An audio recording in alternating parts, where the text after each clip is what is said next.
Hello and welcome to the HBC Studios. I'm your host for today's special show, Ty Schwartzlow. I'm joined alongside Nick Winecke, head coach of the St. Mary's baseball program and Cardinal for life. Let's talk a little bit about yourself individually here and give the viewers a better idea of what your life has been in terms of the game of baseball. My first question, what role has the sport played in your life? Well, baseball has been important to me since I've been a little kid.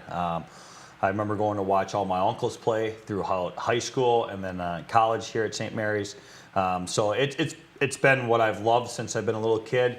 One of my uncles jokes that when he was babysitting me when I was a little kid, all he had to do was just put a baseball game on, and I was easy to watch. But when the baseball game went to commercial, I guess I would cry until the game came back on. So I guess that, in a nutshell, kind of explains what the game means to me. Who would have thought the first minute of the interview I found a similarity between you and I, possibly? Fair to say you're a bigger fan of watching sports growing up than cartoons. Yeah, absolutely. Yeah. That's awesome. That's awesome. Both athletics and coaching are significant commitments. There's no way around it. When and how did you know just how involved you wanted to be with the game? Yeah, I think from the playing side, obviously, I just love every bit of it. But from the coaching side, I knew I wanted to get into coaching at a pretty young age, probably about high school. I knew this was what I wanted to do. My Uncle John was a big influence in that. He was the softball coach at St. Mary's when he won the national championship, and then he's been the softball coach up at University of St. Thomas and won 2 national championships up there. So I've been very fortunate to have him as a wonderful mentor. I used to go with him a lot of times to go watch games, go recruiting. So the bug got in me at a pretty early age, and I had a great person to follow. So, do you have an early experience of direct coaching that I have a talent for this? You know, maybe I have a future with this. Is there an early experience you think of or go back to? Yeah, actually, I go back to probably early high school days. I was fortunate enough to work a lot of camps for Dennis Denning, a legendary coach up in St. Paul. Okay. Also for my uncle. And then also for Jim O'Neill, my high school coach at Cretin-Derham Hall. All three of those guys were phenomenal coaches. But when you get to do camps, it's kind of like a laboratory a little bit. You get to try different things. And I think for me, the biggest thing is just when you see a kid understand it or get it, their face just kind of lights up. And that's a feeling that is contagious, and you'd like to get that. So I think really growing up and having the opportunity to work camps at a pretty young age, it really helped me to figure out, okay, this is kind of what I want to do.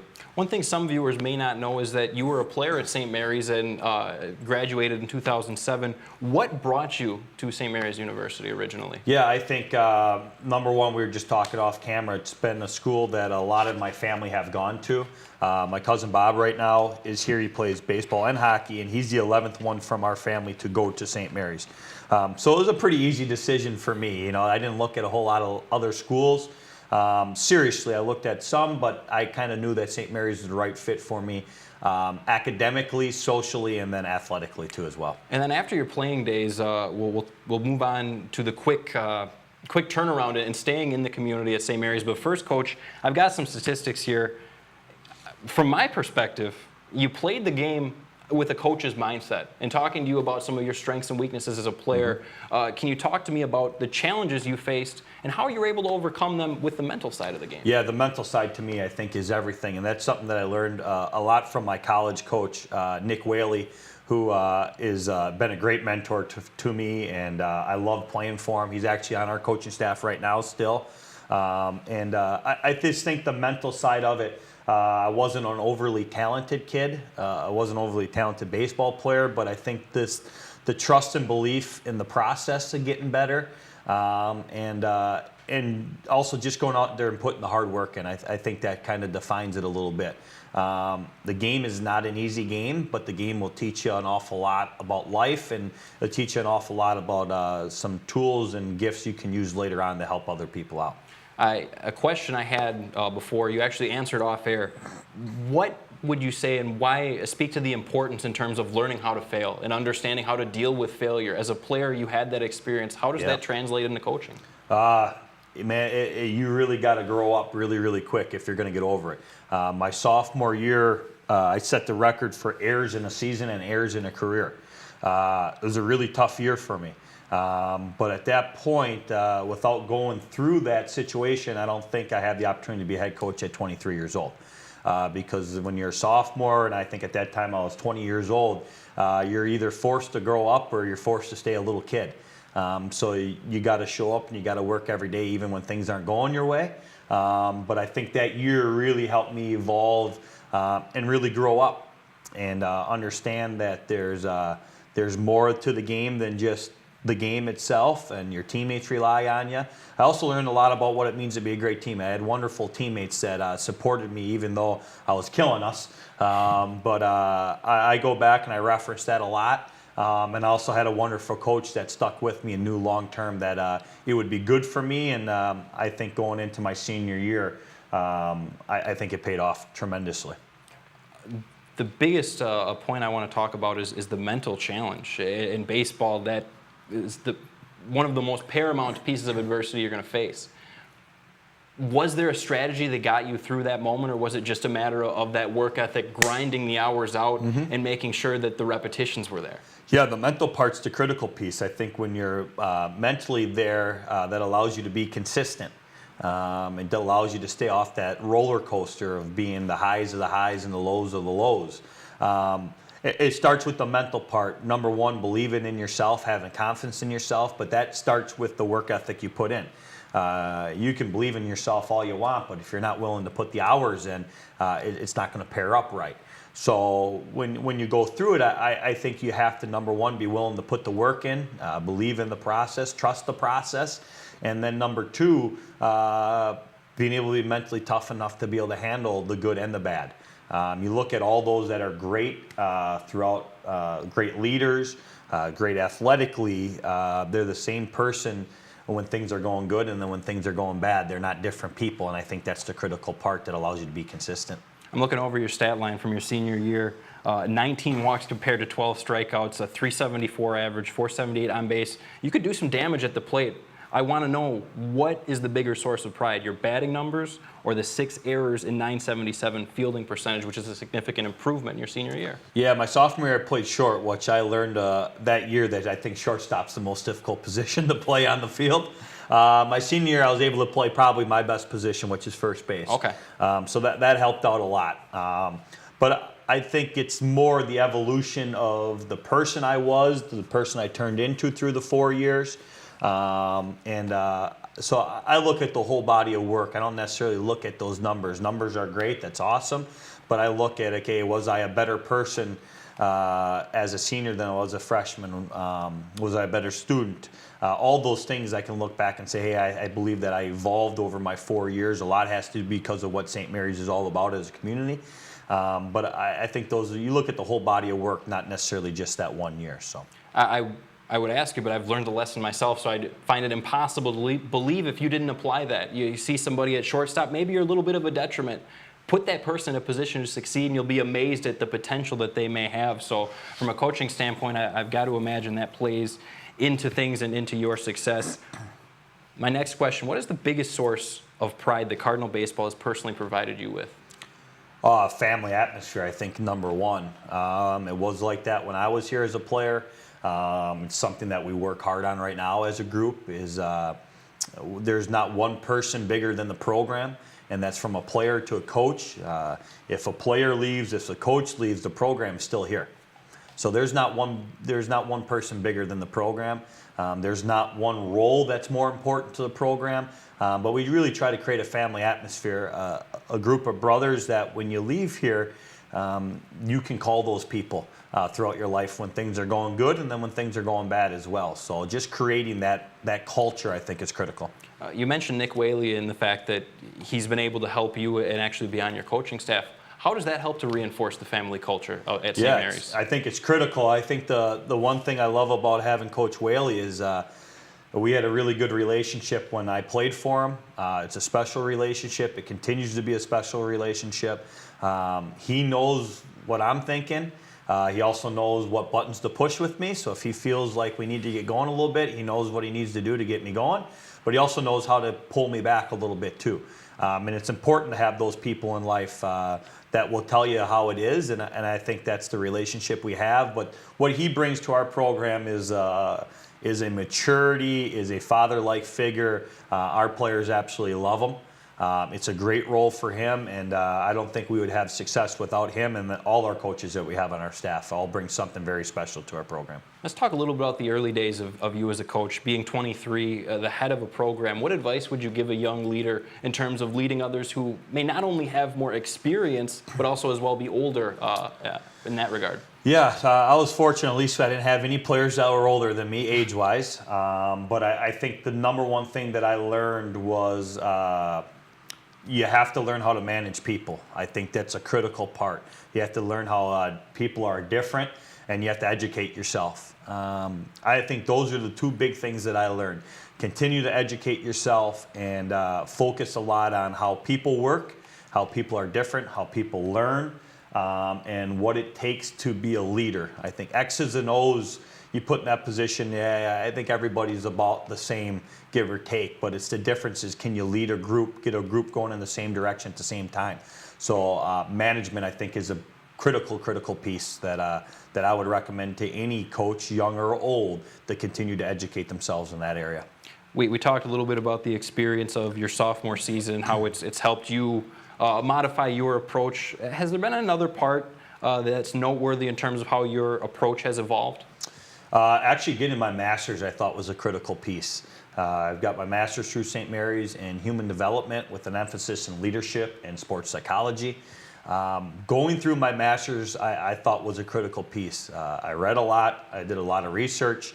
It really helped me evolve as a person, and then it helped me evolve as a coach as well. I thought when I went through that, I got better as a person and as a coach. So that's a piece I thought was critical. And as we move forward now into the 2016 season, and I think the appropriate starting point is the concept of 53-on-1. Can you explain that concept for viewers who may not be familiar, and how does it apply with your program? Yeah, it all starts with every year we read a book as a program. This year we read a book called Finish It. It's written by a former player at the University of Alabama softball team that talked about winning a national championship, and she did a wonderful job. It just talks about their journey as a team and what they learned, and they had a similar idea. We just took how many people were in our program, including our coaches and strength coach, and it comes to 53, with the idea that if 53 of us are going in the same direction at the same time, it's going to be really tough to beat. But we need all 53 of us going in the same direction at the same time. As soon as you start to get 50, the one being the opponent that you're playing, but as soon as you get people to off of your ship, so to say, they go down to 1 or 2 to 3 to 4. Now it becomes a little bit difficult. But if you can stay 53 on 1, I think you got a good shot all the time. Obviously, with the season being over, that concept is a little bit more difficult to hold on to. But I'm curious, is it over? It's moved on from, or are you guys still united as a program? How much of that 53-on-1 still remains as we're sitting in May? Yeah, I think it's critical. I think it's been something that we've worked hard within our culture to create this idea. This really resonated with this group. Is it going to be what we use next year? Probably not, because we have a different group. We have different needs. We have a completely different team, I always say. The one thing about college athletics, as soon as you take one person off and add one person, it's a different team. So you have to be able to adjust to what that group needs. This group needed this. This group needed this. It was important for this group. It doesn't mean it's right for the next group. The idea will always be there. The idea is part of what our culture is. Just this slogan, this idea resonated really well with this group. And it worked out really, really well for this group. Yeah, I would highly encourage anybody who didn't get a chance to read Donny Nettles' article on stmarysports.com, be sure to check it out. And the reason I asked that follow-up was it's oftentimes in sports can be too much about the win-loss, the outcome, the game on the field. This concept was very apparent that it transcended into life, and I think that's absolutely important. Coach, with 13 seniors listed on this year's roster, what were the expectations entering this season? It's funny because people ask that question a lot, and our expectations that we have for our program is number one, be good people. Number two, 100% effort. And the third thing is 100% attention to detail. Those are the three things we ask out of our guys in our program, and if they can do that, then we're happy. The win-loss will take care of themselves, I believe, long term. And it all goes back into some bigger ideas, but essentially those are the big three things. Be a good person, 100% effort, 100% attention to detail, and come game day, then we can live with the results. I'm going to pull a Dean Beckman here. The 3 cardinal rules. Would you say it was a success for this year's group? Yeah, absolutely. I think you look at what we've been able to accomplish, obviously win-loss wise, what we were able to do in the record book, but I think more importantly, I think it's our job as coaches to prepare our guys to be highly successful when they leave this university. And I feel really good about our seniors leaving and having tools and having the ability to be successful. And to me, that's what it's all about. So, yep, the success on the field, that's awesome, but it's also the success that our seniors are going to have in life. And I think that's the piece that wins more than anything else. How would you describe that group's ability to impact others? Not just the players who are seeing every inning of every game, but from 1 through 13, every single guy seemed to make an impact. Yeah, it was a special group. You know, not all those guys played significant innings over their 4 years or even their senior year. But their ability to understand the importance that they had in the program. We talked this year, you want to leave your jersey in a better place than where you found it. And I believe absolutely they did that. This group was a special group. I tell people all the time, it's been out recruiting now this week since we finished.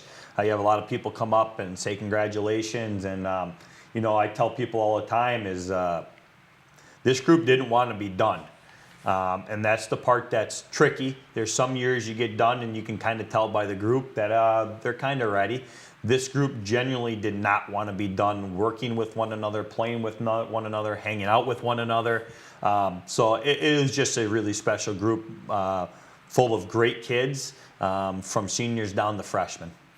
You talk about that group and what they were able to do down the stretch, winning 8 of their last 9 in the regular season, making a MIAC playoff run to the title game, giving yourself a chance when the NCAA announcement was made. Can you set the scene and give us an idea of just how you and the program went through that experience of finding out the NCAA tournament?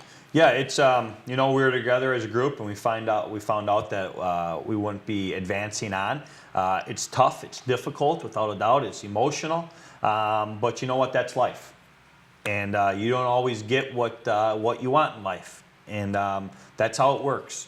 And yep, are you sad? Yeah, you're sad because you know this is the last time this group will be able to be with one another and play a game.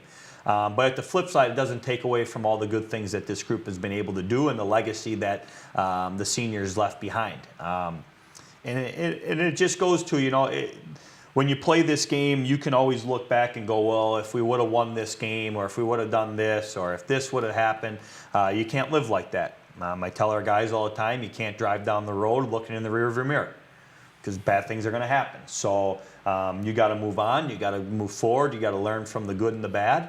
But it doesn't take away what this group has been able to accomplish, which was a really fun and exciting year. It was great for us coaches to be able to coach them.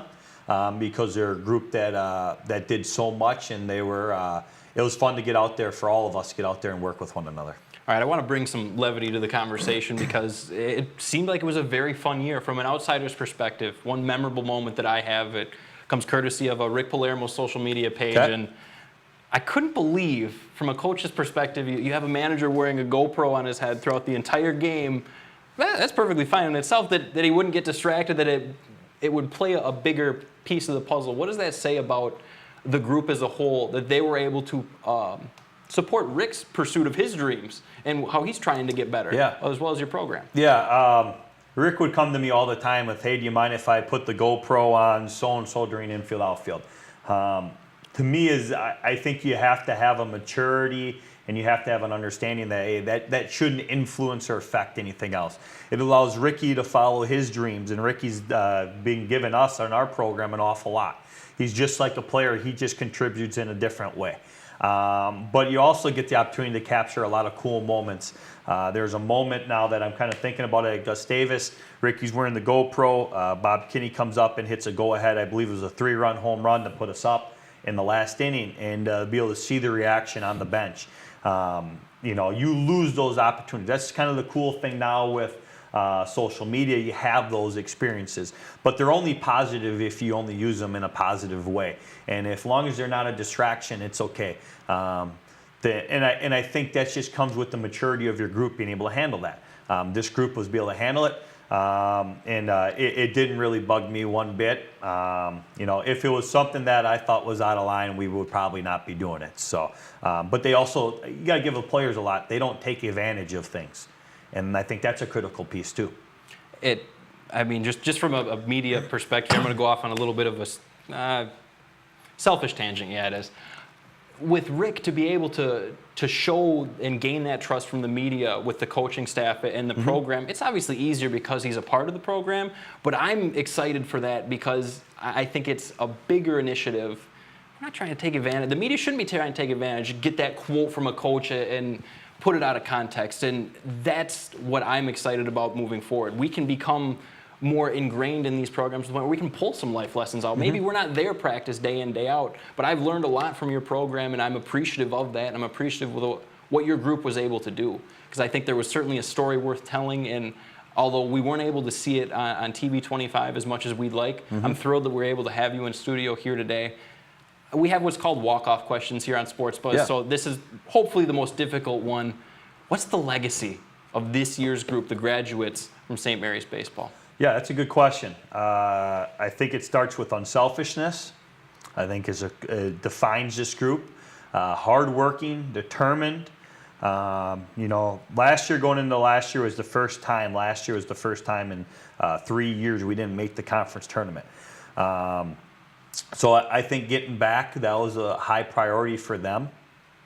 But I think the type of people they were, that's the legacy they leave behind. They showed everybody in the program what it means to buy into roles, what it means to put the team first. I'll give you a kind of a glimpse into them. I met with all the seniors before senior day. And at that point, we were playing for a conference title or a share for the conference title. And I told them, I said, hey, I would love to play each and every one of you for the whole game. But if I did that, that wouldn't be right by the group. And I said, but if we have any issues with this as a group, you seniors, I said, I'm all ears and I'll listen. And I kind of went around to each one and they said, nope, we're going to do what's best by the group. I don't care if I don't play on senior day. If it gives this group the best chance to be successful, then that's what it's all about. That defines the group. Because it would have been very easy for them to say, you know what, I've put in 4 years, I would really like to play. But they didn't do that. That speaks to the volume of who they are as people. But it also speaks to their families and the way they were brought up.